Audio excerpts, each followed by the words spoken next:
అమరావతి గురించి మాట్లాడుతూ ఉంటారు. అమరావతికి అప్పులు చేస్తారు. ఇదేంటి అది అప్పులు ఏందో మాట్లాడిద్ది ఆ జబర్దస్త్ రోజా. నీ నోటికి కళ్ళెం పడే రోజు దగ్గరలోనే ఉంది.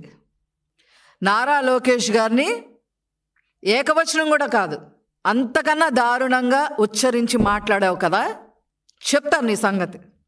అమరావతి అనేది సెల్ఫ్ సస్టైనబుల్ ప్రాజెక్టు అని డే 1 నుంచి నారా చంద్రబాబు నాయుడు గారు చెప్తానే ఉన్నారు. ఈ వైసీపీ సన్నాసులకి సెల్ఫ్ సస్టైనబుల్ అంటే ఏంటో తెలీదు, సంపద సృష్టించడం అంటే ఏంటో తెలీదు, దాని నుంచి సంక్షేమం కోసం ఎలా ఖర్చు పెడతారో వాళ్ళకి అవసరం లేదు. ఎందుకంటే పెన్షన్ 3,000 అని చెప్పి 250 మాత్రమే అప్పుడప్పుడు పెంచుతూ వచ్చి అది కూడా అరాకొరాగా ఇచ్చి చేసిన మీకు సంక్షేమం గురించి మీకు ఏం తెలుస్తుంది? ప్రజా రాజధాని నిర్మాణానికి రాష్ట్ర ప్రభుత్వం నిధులే అవసరం లేదు. అమరావతి సెల్ఫ్ సస్టైనబుల్ ప్రాజెక్ట్ అని ఈ బడ్జెట్లో నిరూపించడం అయినది.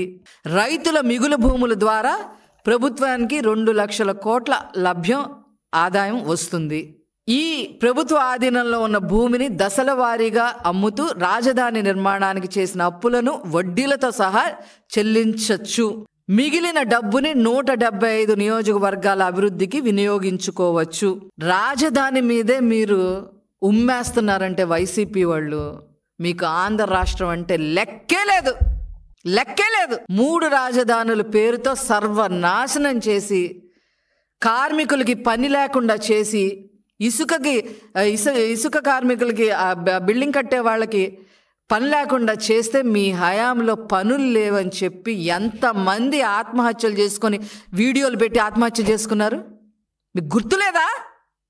2 లక్షల మంది కార్మికుల్ని రోడ్డును పడేశారు వైసీపీ హయాంలో. జగన్మోహన్ రెడ్డి గారు సునకానందం పొందుతూ ఉంటారు. ఈరోజు దాన్ని గాడిన పెట్టడానికి చూసి కేంద్ర ప్రభుత్వం నుంచి కూడా సహాయం ఒక 15,000 కోట్ల రూపాయలు తీసుకొని, ప్రపంచ బ్యాంక్ ఏడీబీ నుండి 15,000 కోట్లు తీసుకొని, హట్కో నుండి 11,000 కోట్లు తీసుకొని, ఇలాగ నిధులన్నీ సమకూర్చి రాజధాని విషయంలో ముందుకెళ్తా ఉంటే అవాకులు చవాకులు పేల్తారా? ఏం తెలుసు అసలు? బడ్జెట్ మీనింగ్ తెలుసా మీకు? ఆ బుగ్గన రాజేంద్రనాథ్ ఏదో మాట్లాడుతూ ఉన్నాడు. అసలు 5 ఏళ్లలో ఎక్కడున్నారు మీరు? గత హయాంలో కూడా మీరు ఓన్లీ ఫైనాన్షియల్ బడ్జెట్కి వచ్చి ప్రజెంటేషన్ చేసిన రోజులు తప్ప ఏనాడైనా ఆంధ్ర రాష్ట్రంలో తిరగటం కానీ మాట్లాడటం కానీ చేశారా బుగ్గన రాజేంద్ర గారు? ఎక్కడ కూర్చున్నాడో తెలీదు, ఎవరి దగ్గర కూర్చున్నారో తెలీదు, ఏం చేశారో తెలీదు. కానీ ఆంధ్ర రాష్ట్రాన్ని మాత్రం ఆనాడు వల్లకాటులోకి ముంచేశారు, వల్లకాడు చేసేశారు.